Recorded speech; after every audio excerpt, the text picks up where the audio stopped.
오늘 국무회의에서도 KBS가 취재한 바에 따르면 그 한 총리 복귀 여부 그리고 또 그 시기를 고려해야 한다는 의견도 나왔다고 하거든요.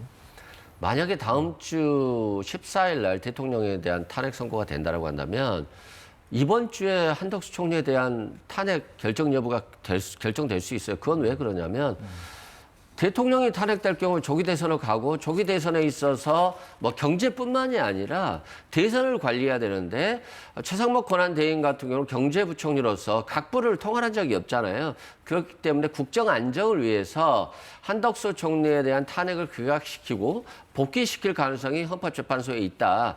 그런 측면에서 이제 뭐 최상목 대행이 한덕수 총리 핑계를 댈 수는 있지만 한덕수 총리 복귀와 마흔정 재판관 임명과 무슨 상관이 있겠어요?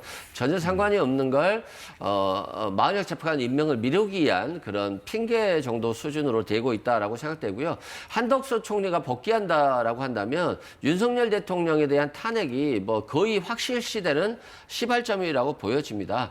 대통령이 탄핵될 것이기 때문에 한덕수 총리에게 조기 대선 과정에서의 국정을 맡기는 것이고 그런 것들은 한덕수 총리에 대한 탄핵 기각 결정은 결국 윤석열 대통령에 대한 탄핵과 관련한 어떤 앞을 내다볼 수 있는 그 시금석이 될 것이다 이런 생각이 듭니다. 네, 그 마은혁 후보 임명 문제 그 변수로서 좀 여쭤봤는데 일단 그 한덕수 총리 그 복귀론을 이제 대통령 탄핵 인용을 확신하시면 좀 말씀해 주셨는데 어떻게 보십니까? 제가 한덕수 권한대행에 대해서 탄핵 소추되었었던 그 사건들에 대해서 보면은 사실상 거의 각하되어야 되는 것이 아닌가. 그리고 쟁점 하나가 151석으로서 가결할 수 있는 것이냐, 200석으로 할 수 있는 것이냐. 거기에 대해서 명확한 기준이나 법규가 없는데 우원식 국회의장이 그때 그냥 단독으로 151석으로 결정하지 않았습니까? 이런 것에 대해서 당시 정영식 재판관이 이 탄핵 심판 과정에 있어서 당시에 뭐 다수결이라든지 어떤 의결 절차가 있었어야 되는 것이 아닌지에 대해 물어본 것이 저는 포인트였다고 보거든요. 네.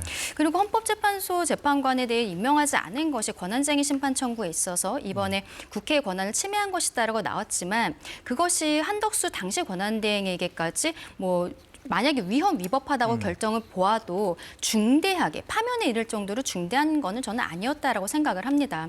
그렇다면은 지금 한덕수 당시 권한대행은 지난달 19일에 딱 한 번 변론기일을 했어요. 그리고서는 바로 결심을 하고 선고기일은 정하지 않은 것이었기 때문에 한 2주 정도 뒤에 선고가 나온다라고 예상을 하면 이번 주에 나올 수 있는 것이거든요. 지금 대통령에 대해서도 대통령에 대해서도 뭐 이번 주 다음 주라는 얘기들이 나오고 있는데 한덕수 권한대행은 19일 한 번 하고서 마무리했다는 것은 그만큼 쟁점이 간단하다라는 것입니다. 그렇기 때문에 먼저 결정이 나올 것이라고 생각하고 다만 한덕수 권한대행에 대한 결정을 하느라고 대통령에 대한 결정이 좀 늦어지는 것이 아니냐라는 관측에 있어서는 저는 그렇지는 않을 것이라고 생각해요. 헌법재판소 재판관들이 어쨌든 전문성을 가지고 있는 분들이고 또 워낙 쟁점이 간단한 사건이기 때문에 이것 때문에 대통령의 심판이 뭐 늦춰진다거나 그렇게 생각하지는 않습니다. 뭐 대통령 선고가 이제 대통령 탄핵안에 대한 선고가 늦어질 수 있다는 그런 관측이 나오는 게 사실입니다. 그런데 이제 앞서 이제 이승우 부위원장께서 그런 말씀하셨어요. 이제 한덕수 총리가 만약에 뭐 기각되거나 막 각하돼서 복귀하게 되면 그것이 이제 윤 대통령 탄핵이 이제 뭐 인용될 가능성 그 점쳐볼 수 있다 이런 말씀해 주셨는데 지금 그 선고 시기 대통령 탄핵 선고 시기와도 좀 별로 큰 관계가 없다고 지금 말씀해 주셨잖아요. 그렇죠. 근데 어떻게 저는 한덕수 국무총리에 대한 결정이 먼저 나올 것이라고 생각하고 그런데 그것이 대통령 탄핵에 대해서 인용될 것이다라는 뭐 그런 바로미터가 될 것이라는 지금 이승훈 부위원장님 말씀에는 좀 동의하기는 어렵습니다. 다만 만약에 조기 대선이 이루어지는 경우를 가정했을 때는 국무총리가 국정을 관할하는 것이 지금 경제부총리가 하는 것보다는 나을 것이라는 판단도 있을 수는 있다라고 생각합니다. 근데 지금 한덕수 국무총리가 만약에 탄핵이 기각이 되면요. 저는 민주당 입장에서는 또 전혀 좋을 것은 없다라고 생각하는 것이 대통령이 비상계엄에 이르게 된 과정에 있어서 계속되는 탄핵안의 발의라든지 특검, 예산안 삭감이라든지 이런 거에 대한 이야기들을 했었던 거거든요. 근데 이번에 탄핵이 또 기각이 돼버리면 지금까지 올라왔었던 모든 탄핵안이 다 기각이 되는 거예요. 그러면 거기에 대한 정무적인 책임이 민주당에게 돌아갈 수 있다라고도 말씀드리고 싶습니다. 자, 이 부분에 대한 반론 좀 간단히 좀 들어볼게요. 일단 한덕수 총리 같은 경우는 본인이 탄핵 당하려고 한 거예요.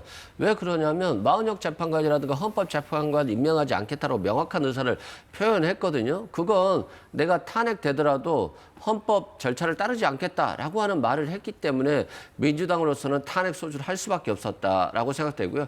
두 번째는 그 당시에 총리로서 이 계엄 대통령과 관련해서 내란과 관련해서 동조했는지 여부가 불분명했어요. 그런데 탄핵 재판 과정 속에서 한덕수 총리가 탄핵을 반대했다라고 하는 것들이 나왔기 때문에 결국 탄핵이 기각될 것으로 저는 예상이 되고요. 계엄에 반대했다는 계엄에 반대한 것이 나왔기 때문에 탄핵이 기각될 가능성이 높아진 거고요.